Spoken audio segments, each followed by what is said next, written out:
5, 4, 3, 2, 1.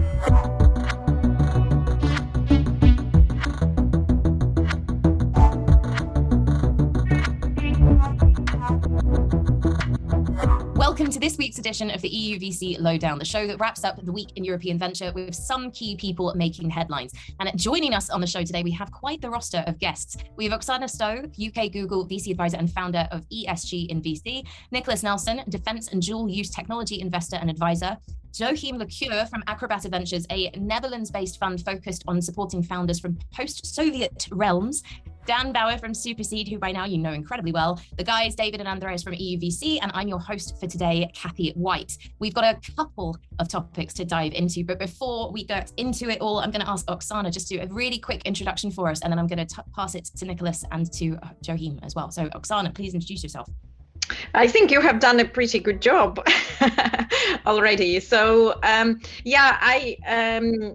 was a venture investor. I worked for a couple of funds.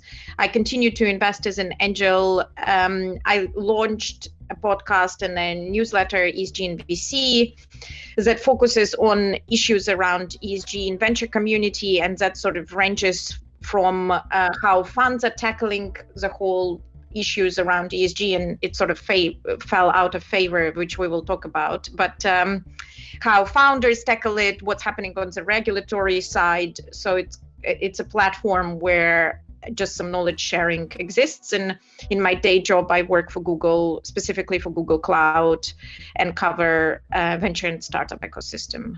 Awesome. Thank you very much. I'm looking forward to diving more into the topic with you in just a second. But before then, Nicholas, please say hello and introduce yourself.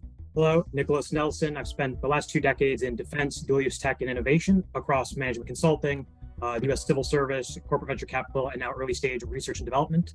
At present, I'm a principal at a $1 billion global aerospace defense research and development organization, where I lead a lot of our European operations on what we call EDTs, or emerging and disruptive technologies, with a principal focus on space, autonomous systems, and artificial intelligence.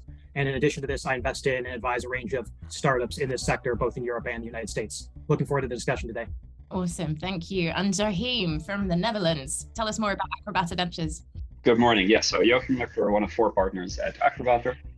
We're a fund focused on founders originally from, let's say, Ukraine, Armenia, Georgia, Russia as well. And the premise of our fund is that there's a lot of sort of overlooked talent at the pre-seed seed level there. Companies coming out of this region are usually recognized as being European or US companies, whether it's a Miro or a Revolut or a Wise. And we just see a lot of potential and an arbitrage opportunity by backing these founders before they actually get to their Series A in the West. Amazing, thank you. So Oksana, you briefly mentioned in your introduction, ESG fell out of favor with VCs. And I know one of the things we want to talk about here is the era of ESG over. So could you start by just telling us more about the state and future of ESG and VC? Wow, big topic. So I think it fell out of favor more sort of within the public public discussion, and there has been a lot of people saying that it's a very complicated set of frameworks, because also I think kind of just to set the scene, it's very important to distinguish that ESG is a framework and impact investing is a strategy, because a lot of people keep confusing them and use them interchangeably. So ESG as a framework has been under a lot of scrutiny lately, and it's been more focused on public market because it's where it's originated, and it's sort of less controversial in private markets. And yes, some people still think it's too burdensome, quite non-genuine in a way, because it's self-assessed, it's not audited, and you kind of say you are doing stuff according to a policy, not necessarily showing the data behind what your policy is. So I think that ESG is going through quite a bit of a transformation, and there is talk at the moment of ESG 2.0, or there might be a completely different framework. Also, on the venture side, you have things like Article 8, Article 9 funds, which is slightly different framework, very similar to ESG on how funds report on their portfolio companies. So I think it's quite, there is a lot of moving parts. And I think that ESG is a good discipline, is a good starting point, whichever way we call it, because we do need to move to a place where we take into account issues around environment, social and governance. Before it was people, planet and profit. So as long as you take that into account and start measure it, whatever framework we adopt is kind of a point in right direction. So Nicholas, you just shared something in the chat here that I think you need to develop on, because you said just going to leave this year, and then you put a link to an article that you've written that says ESG restrictions undermine European security. Tell us. Oh wow. Well, thank you for calling me out, Andreas, on that one. But yes, did want to share that briefly with the group. Fundamentally, ESG, while I think there's some good motivations behind it and a lot of altruistic people who want to have a positive societal impact, it is one of the arguably two most important, if not the most important factor that has limited investment in European dual use and defense technologies and thereby security. I would fundamentally argue, rather than defense and aerospace writ large being, I guess, almost not banned necessarily, but restricted heavily from investment, both in public and private markets, it should be a key part of any realistic and practical ESG portfolio, particularly within the S, if you will, because it doesn't matter how many of these great ethical ideas you have, the circular economy, all of the good that theoretically comes with it. If you can't protect your populaces, be it from conventional attack, cyber attacks, or even things like election interference, as we've seen both in Europe and the United States. So on the surface, I understand the idealism and the good parts of ESG, but I think fundamentally has had a distinctly negative impact both on the investment environment for defense and dual use technologies, but also European security writ large. I'm curious, Oksana, what is your take on that? Because, we all agree that we, of course we want, ESG in our investments, but calling out defense technology, as Nicholas is saying here, that has been an issue with anything that had to do with ESG. What's your take? Have we done ourselves a disservice there? Should we change the format, change what is inside ESG or outside or prohibited as an ESG investment? So if you asked me a year ago, I would give you a different answer to an answer I give you today. And I think for obvious reasons. And also because I am Ukrainian, so I'm heavily impacted by what's happening. And in a way, I'm going to give a non sort of scientific answer here, because you kind of believe that we can build and have a world where you don't need to protect yourself in sort of, yes, you need to protect yourself from cyber attacks and many other things, but for me, it was unimaginable that people that speak same language, watch the same cartoons, read the same books, can kill each other and actually look identical and even speak the same language and had the same, so many families interchanged. And so I understand that argument, and I understand that actually you do need investment in the sector, because in the end, until we have a system where power cannot be concentrated into a very small group of people, you do need defense systems. So that's my personal opinion. I think many ESG people will have different opinions, and I'm sure there is a lot of arguments, but I guess Nicholas is right.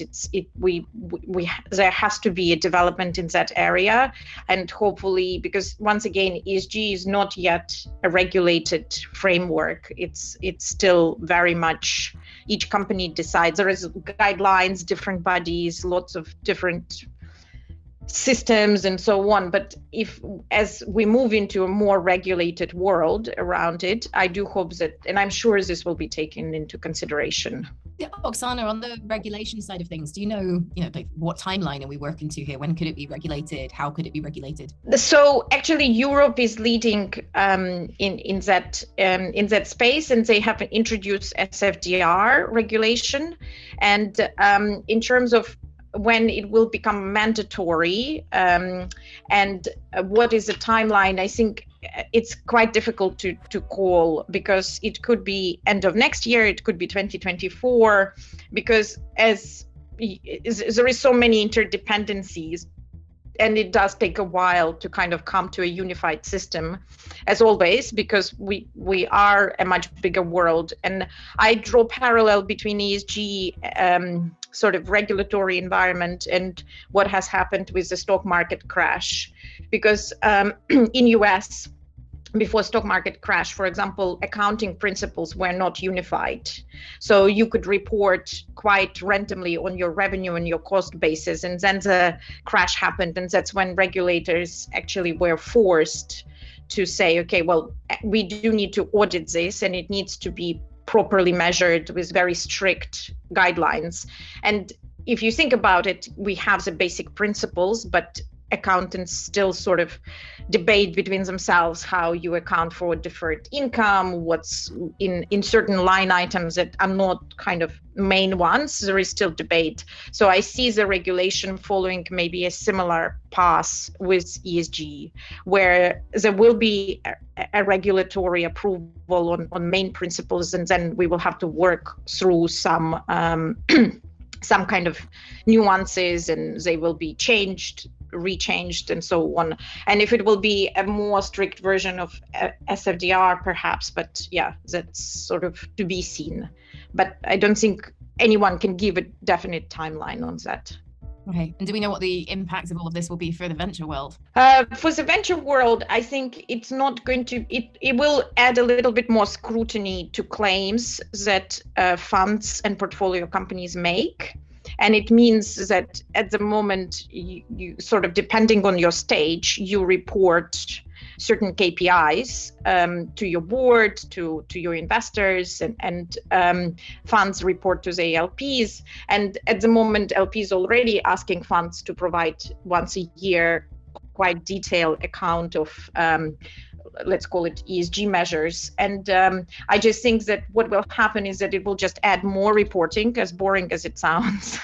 No one wants more reporting, but people will have to do it, and they will have to think about, because the whole point is that you have to, when you make certain decisions, for example, when you make decisions about hiring, the idea is that you do think about, or you make decisions about your training budgets, let's say on a startup level, or salaries of your management teams, you will train yourself to think about, okay, well, I'm going to report on all of this. Am I doing the right thing, or simply just kind of pick a number? And same with the environmental thing. So it will be more reporting, but equally as with accounting, there are software solutions to simplify accounting once you provide raw data.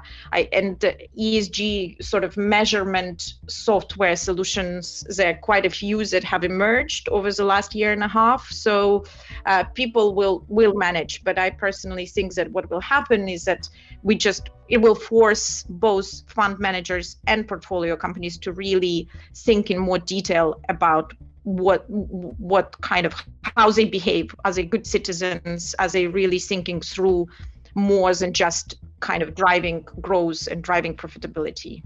Oksana, can I ask you a question? Of course. It's a cynical, dirty, middle-aged, privileged white man question. The best kind of questions, Dan. Oh my goodness, I don't know if I can handle it.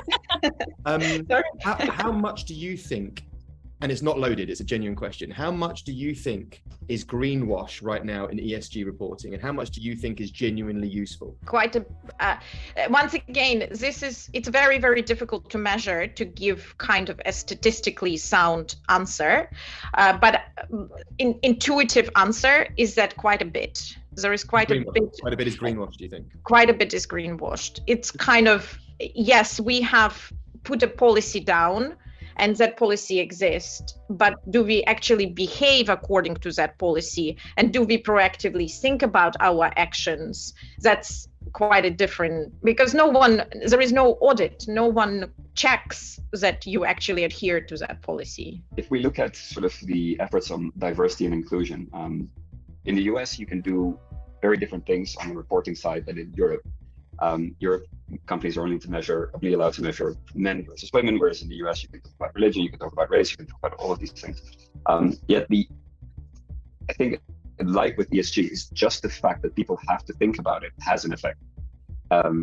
But to Nicholas's point on the limitations that it brings for funds, let's say, to invest in certain areas of technology, don't you think that it will highly depend on the types of LPs you have behind you, whether they are restricted or not? Well, actually, interesting. Those are all very difficult questions. So on LP side, on diversity and inclusion, actually, I think the sort of the overarching policy has been not to kind of, yes, it's important to diversify, but it's very important. Like, for example, female founder only funds. There is sort of still a lot of kind of tension should you back female only founder funds, because it singles out one group and you kind of don't do yourself a service. And backing female founders is something that absolutely has to happen, and it's been underrepresented group of people. But can you make it as an investment strategy? Is that a viable and right investment strategy to do? And I think LPs, actually, majority of them, from what I know, say no, it should be much more inclusive, even though you are talking about underrepresented group. So I think, yes, as always, when you invest in climate tech, or when you do, there are some actions in our lives that have side effects, and many things have side effects, and you just have to sort of carry on and eliminate as many as you can. So, guys, if I may, I want to jump in, and I want to kind of use this past conversation to shift into the next topic. And Kathy won't mind, I'm sure, because we were talking about ESG, defense. We spoke a bit about Ukraine as well. And Joachim, one of the topics that we'd love to chat about today and get your feel for it is the war in Ukraine and the effect it has had on VC in Europe. So I'd love for you to give us some context. Ourselves, we have two companies which still have teams in Ukraine. And in general, I can say from within Ukraine, because we were there actually just a couple of weeks ago, that the tech industry itself is the least affected of all. So Ukraine in the past has been known for all the outsourcing. So all the Amazons, the Apples of this world, they have massive amounts of development outsourcing there. That continues to happen. Those companies continue to grow. So the tech industry itself, because it's still sort of really upright and thriving, is also a very important part of the country. It's very closely tied to the government in all its efforts. And from our perspective, and also internally there, except for like the worst case scenario where there's complete carpet bombing of the country, there is no effect on these businesses. They continue to sell their services internationally. Plugging our company Respeecher here, they just had on the latest Sony release of one of their biggest games. They were credited as a synthetic voice. So they're continuing to really thrive. The biggest effect you're seeing is actually on the side of entrepreneurs that have come out of Russia, that are dispersed all over the world. They have a very hard time now getting visas. So that's a major effect. Of course, on the side of just on the personal side, on the family. So we've got founders that are in Ukraine, but their wives and kids they're in the Netherlands. So this is not the easiest of situations for them to deal with because the men can't get out of the country. From an investor point of view, it was very interesting to see because we were actually fundraising during the start of the war, and one of our major institutional LPs actually had their investment committee during that week. And nevertheless, they decided to back us because how I say this might come across really bad, but the aftermath of a war is usually that the country that is affected ends up having an extremely strong, tightly knit diaspora that in the decades to come will continue to build that country from outside and within. So on the long term, and that's what that LP actually quoting him said, like in the short term, it's all messed up, but medium to long term, it's a very unique position to be in as an investor. And that's why we continue to invest. We're just investing in a pre-seed startup with a team partially in Ukraine, partially outside of Ukraine. and will continue to do so. You also, in your latest update, Joachim, you also brought up something about the high level of ingenuity and competence that is being developed in areas that I guess Nicholas is interested in, such as drones, non-satellite based, all of that. Give us an understanding of what's happening there. I think Nicholas, please do comment as well. Yeah, I'll give you an example. So Nicholas, we were talking to a company that was making guidance systems for drones, and now because they can't rely on satellite, you have to rely on other ways of navigation.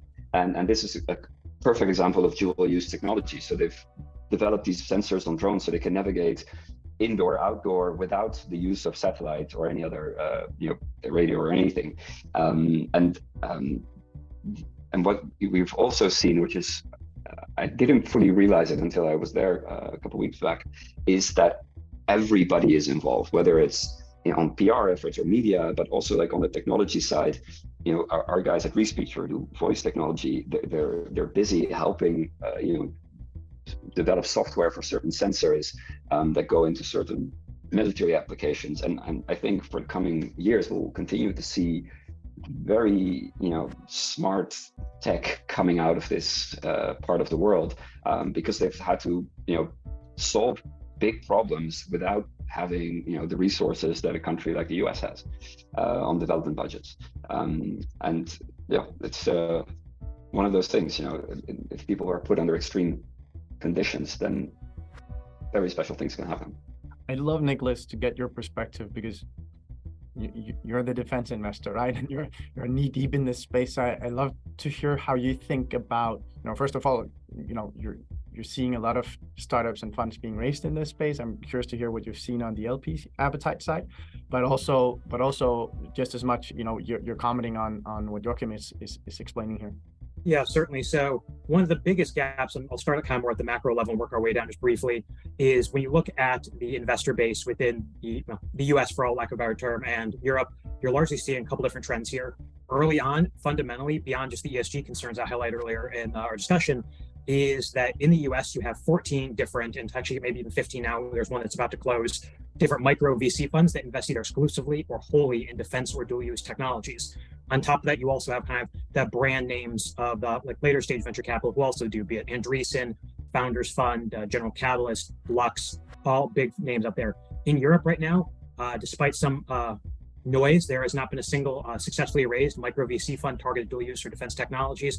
Similarly, outside of maybe one would argue the corporate venture capital side, there are no later stage funds that do this either. So it's a big gap in the development of that technology.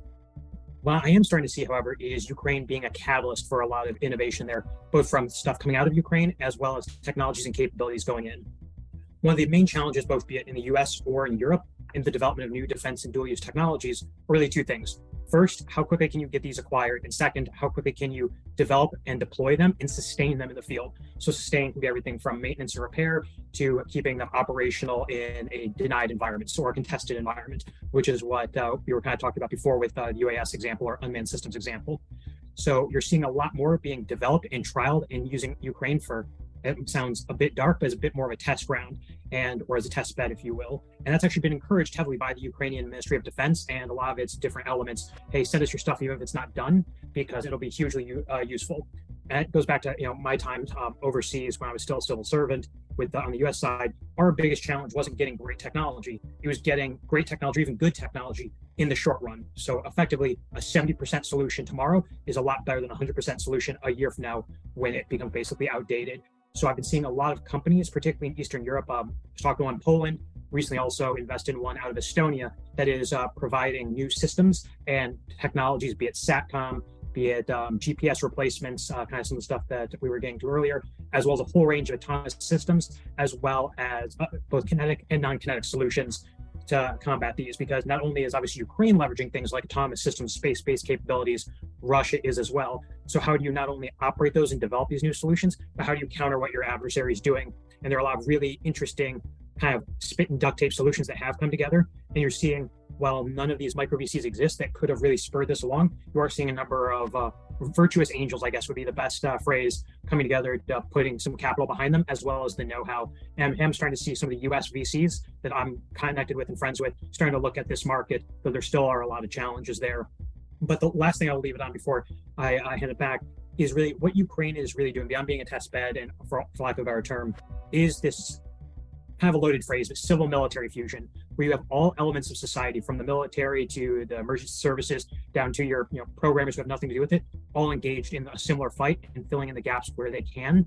And that is something I don't think Russia or maybe anyone really counted on, and that's proving decisive. So what fundamentally it does is weaponizes the population and the infrastructure of Ukraine. And as we saw in Afghanistan and Iraq, it's very hard to hold urban environments, be it that the U.S. experienced in Iraq, or even the French have seen in some of their interventions in Mali, when the population is against you. Now take that to the next level, where you are much more densely populated cities, a much more sophisticated technology environment, and that's what's really causing, from the Ukrainian side, there are also Russian issues, but really causing Russia to have as many issues as they are, and being consistently now pushed back from territory they've taken.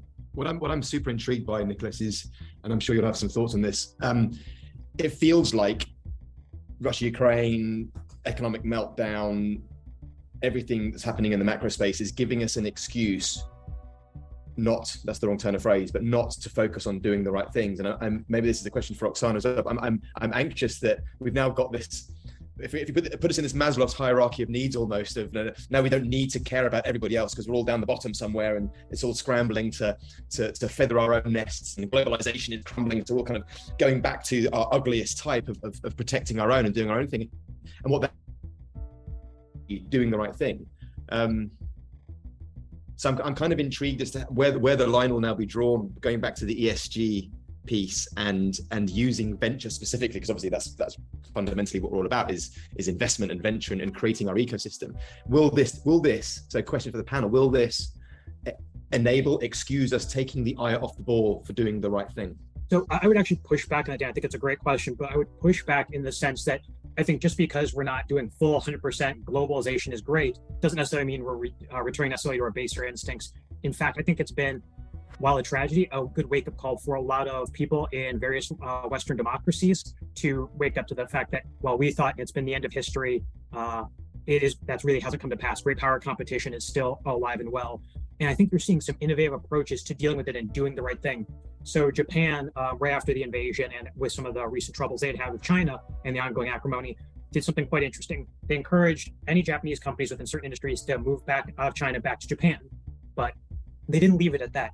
What they then said was, look, we'll also incentivize you just to leave China and go to any one of these other countries, and had a long list of allies and other neutral countries. And the idea there was this broader allied, if you will, industrial base. And you've heard some NATO stakeholders talk about that as well, with pushes for DIANA, which is the Defense Innovation Accelerator North Atlantic, as well as the NATO Innovation Fund that they're in the process of launching, and similar efforts being done at the national level. So I think on one hand, while we are moving back from that, globalization is good, I think at the end of the day, what we are starting to see are some green shoots of Western democracies waking up, that we need to not necessarily pull back from everywhere, but maybe only start valuing those who are respecting the things that we hold dear from both the values and perspective standpoint, if that makes sense. And just to kind of comment a little bit, to shift gears a little bit and comment on climate and ESG, that is a global problem, and we are all aware of it, particularly climate. And I think that it's been quite encouraging that the investment in climate tech and environment has not slowed down, that actually is a capital available from LP side, and the number of investments that are still, the activity is still very high. So I feel that while, yes, there is a sentiment, the actual investment has not slowed down, at least in kind of US, Europe, even. It's another interesting thought is that Europe was leading for a while, and now US is taking over in terms of climate tech investments. So I feel that on that side, at least, there is still a desire to tackle those problems and do it collectively and not slow down.